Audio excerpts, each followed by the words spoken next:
বন্ধুরা, প্রিয় দর্শকরা, সকলকে নমস্কার। জয় যিশু। আপনার লজ্জা হওয়া উচিত। আপনি রাজ্যের মুখ্যমন্ত্রী, আপনি রাজ্যের পুলিশ, আপনার উচিত অনুপ্রবেশকারীদের দূর করা।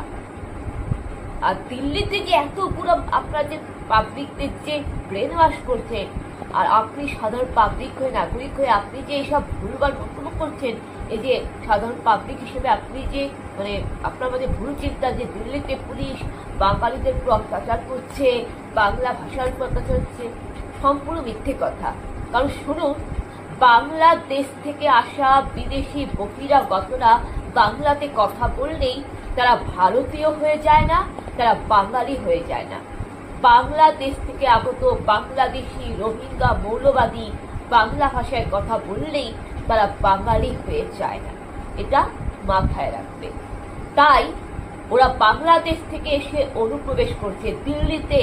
দিল্লিতে হাজার হাজার বাংলাদেশি ছড়িয়ে আছে অনুপ্রবেশকারী। দিল্লিতে, রাজস্থানে হাজার হাজার বাংলাদেশি অনুপ্রবেশকারী ছড়িয়ে আছে।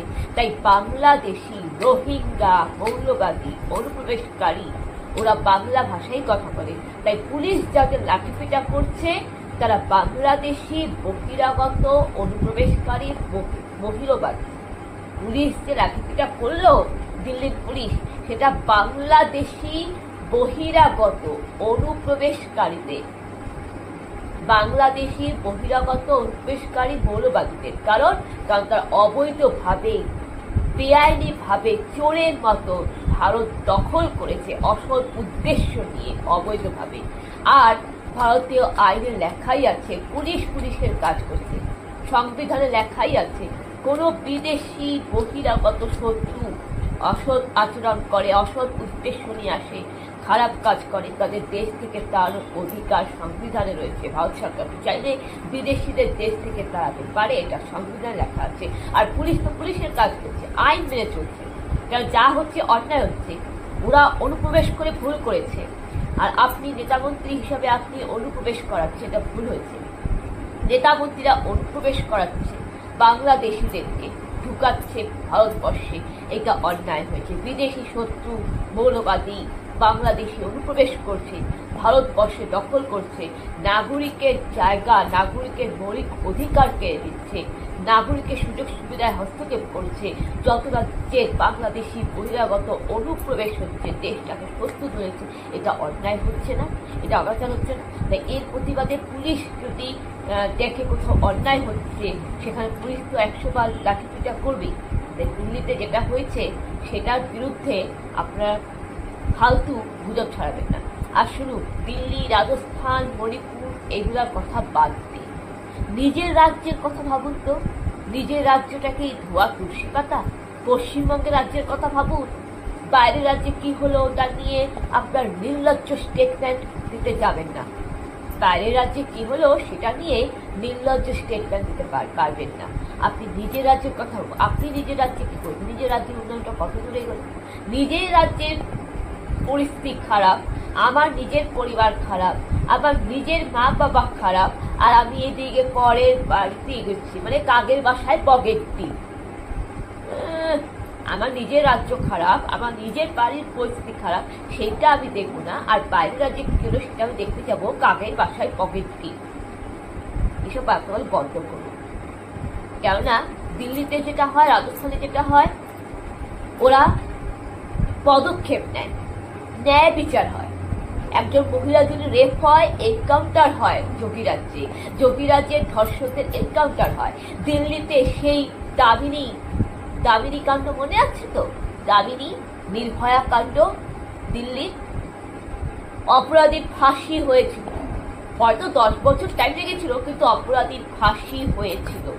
দিল্লিতে অপরাধীর ফাঁসি হয়, মৃত্যুদণ্ড হয়। মুম্বাই বলুন, রাজস্থান বলুন, প্রত্যেকটা রাজ্যের অপরাধীদের ফাঁসি হবে, মৃত্যুদণ্ড হবে, এনকাউন্টার হবে। কিন্তু আপনার রাজ্যে আমাদের নিজের পশ্চিমবঙ্গে কামোদিনী কাণ্ডের অপরাধীরা জামিন পেয়ে গেল, অভয়া কাণ্ডে সন্দীপ ঘোষ জামিন পেয়ে গেল। আমাদের রাজ্যে কি হয়? মোমবাতি মিছিল হয়, আর মা বাবার কোল খালি হয়ে গেলে, কন্যা সন্তান নারীদের রেপ হলে, ধর্ষণ হলে 10 লাখ টাকা দেওয়া হয়। 10 লাখ টাকা দিয়ে নারীর সম্মান কেনা হয়, 10 লাখ টাকা দিয়ে মা বাবার চোখের জল কেনা। এটা আমাদের পশ্চিমবঙ্গ।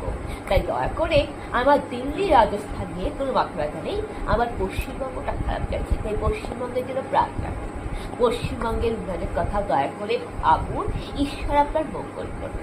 তো বন্ধুরা, বলার মধ্যে যদি কোনো ভুল ত্রুটি হয়ে থাকে ক্ষমা করবেন। আমার যেটা ভালো মনে হয়েছে, আমি যেটা সঠিক মনে করেছি সেটাই বলেছি। বন্ধুরা, বিষয়টা কিন্তু উড়ে যাওয়ার কদম নয়, কাগজ দেখাবো না, SIR করতে দিব না, এদিকে পথশ্রী প্রকল্প, আর পূজা কমিটিতে 1 লাখ টাকা দেওয়া হচ্ছে, দিয়ে দেওয়ার টাকা নেই, সরকারি কর্মচারীদের বেতন দেওয়ার টাকা নেই, আমাদের ছেলেমেয়েদের চাকরি নেই, ভবিষ্যৎ নেই, চপ ভাজো, শিল্প ভাজো, এইসব করে করে তো অনেক অনেক অরাজকতা হলো। এবার দয়া করে একটু ক্ষমতা দিন, দয়া করে আমাদের রাজ্যবাসীদের শান্তিতে থাকতে দিন।